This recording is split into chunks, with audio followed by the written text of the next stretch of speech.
If you think about it, the guys have been working since really the national championship game last year to get ready for today. And then the freshmen are just, they're so anxious because this has been a dream of theirs their entire life. I do think the NCAA made a great choice to bring freshmen in June because it just helps them prepare for today. They're in better shape because they've been working out with the guys. The transition from home has already started. They've already been to classes. In fact, we had great results, the best results we've ever had from the first semester of our freshman classes this fall, or this summer. So we're really, really excited about everybody being back, and the guys get to see the coaches. You don't get to see them much in the summer. So it is a good day. All of the freshmen are academically eligible to compete. I've had some questions by some about that this summer, but all of them will be eligible to start the fall semester. So that's not an issue. In fact, all this year have been in summer school and have done well. The coaches poll put us fourth. John Bianco gave me some stats that I will share with the team because I will meet with them at 6:15 tonight in a team meeting. We'll have dinner at 4:45. We've started and finished in the top 10 the last 3 years. And we also have started and finished in the top 10 5 of the last 6 years. So when you really think about it, that's where our guys are used to being in that position. They would be disappointed if they weren't in the top 10 to start. And what we've told them is we've gone from talking about Coach Royal saying it's a beauty contest, but if it is a beauty contest, you want to win, to saying the most important thing in preseason polls is that you're high enough that if you win, you can be number one at the end of the year. And we've been able to do that. But that's what the polls are important for in preseason. No one really looks at them when you go back at the end. The first 2 days of practice will be in shorts, and that is just totally orientation. What we're trying to do is teach everybody, see how much the varsity remembers, how much did they retain from the spring. Let the freshmen learn how to practice, and then try to get them all on the same page before we practice them together. Because you're always afraid that a young one might hurt an older one because he doesn't know what to do or he falls into him and he hasn't learned how to practice, because we have not seen our freshmen at this time. I had someone ask me yesterday, how do you think so-and-so looks? You know, you all have seen them. If you've gone out to their summer workouts or their 7-on-7, we haven't seen them. It's not on video, so we have no clue other than what the players tell us. So the first 2 days will be split practices, like they have been for the last 2 years. And that means that the older group will go in the morning really early. The younger group will go in the afternoon or night, about 7:30 at night. And the young ones do not practice. They watch the older ones in the morning, and the older ones watch the young ones and help coach them at night. So it's worked really well for us. It also helps the older ones to get to know the younger ones even better because they're standing there with them. But we have found that the best thing it does for us, the young ones watch the older ones practice, they watch their tempo, and they understand what we're expecting in practice. So it's we'll split the work the first 3 days when we go together.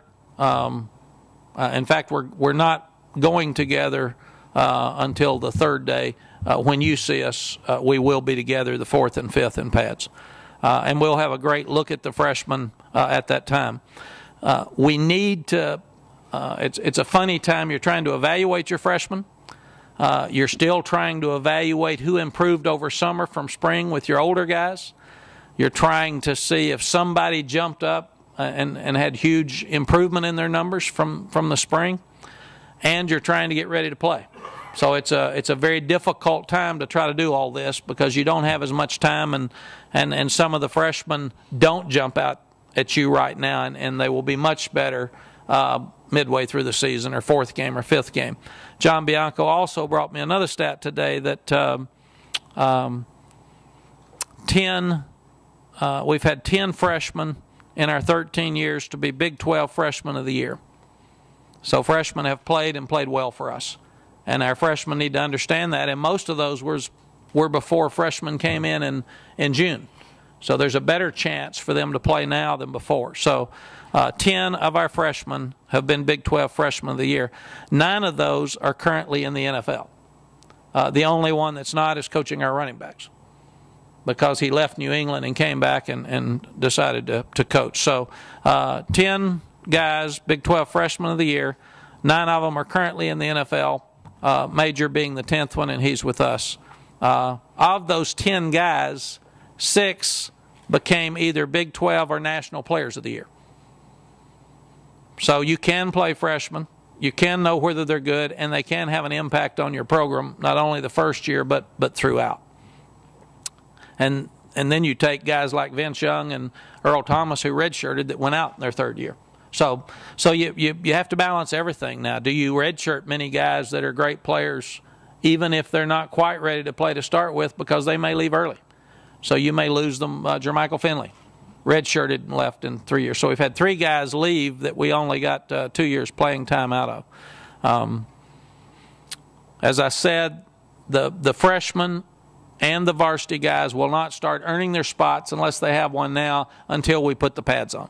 So really and truly, Friday or the 5th practice will be the first day that we can start evaluating where a guy should play, and we will not have our depth chart again until game week, but we will start moving guys up and down, and that will change consistently.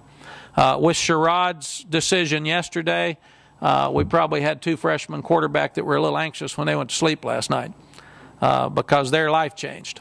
They come in today, and now they've got to start competing on an equal basis tomorrow for that second-team spot, and that'll be it'll be a tremendous amount of urgency at that position to get one of those 2 or both of those guys ready to go, and then at some point you have to split them up a little bit and try to play one and see if you could redshirt the other.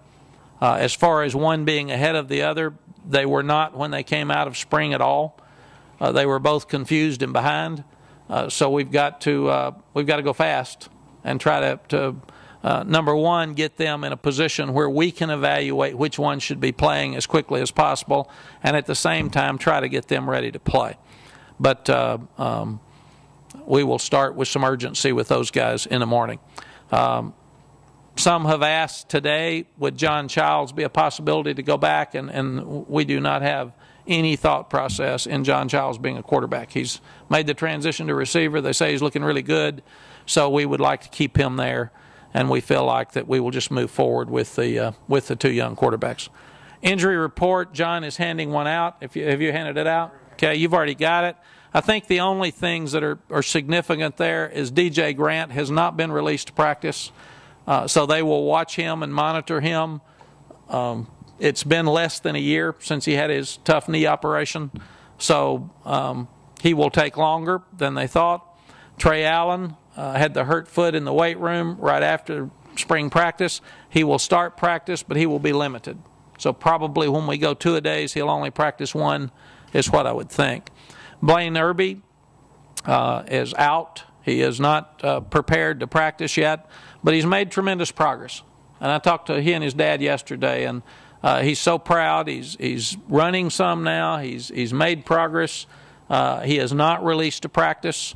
He is not released to be back in uniform, but he'll continue to rehab and continue to help us coach. And but he is really excited about the progress that he's made, and that's really good information from us, even from last spring, because he's seen tremendous improvement here right at the end.